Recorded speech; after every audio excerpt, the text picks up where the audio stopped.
বিশ্বজুড়ে এই মুহূর্তে চলছে দেবী শক্তির আরাধনা এবং এক নারী শক্তির উপাখ্যান এবার আপনাদেরকে শোনাবো।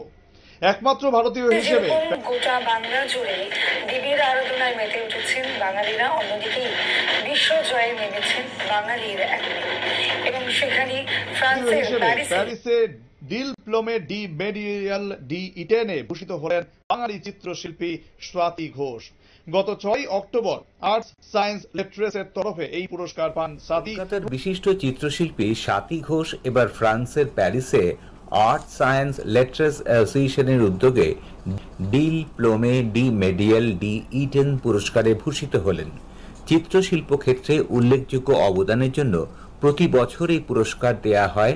পৃথিবীর বিভিন্ন ডি মেডিয়াল ডি ইটেন পুরস্কারে ভূষিত হলেন কলকাতার চিত্রশিল্পী স্বাতী ঘোষ।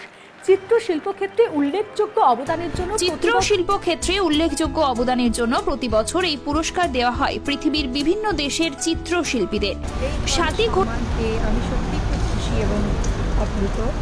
109 বছর ধরে এই অর্গানাইজেশন থেকে এই ধরনের সম্মান পাওয়াটা একজন ভারতীয় শিল্পীর কাছে সত্যি গর্বের বিষয়।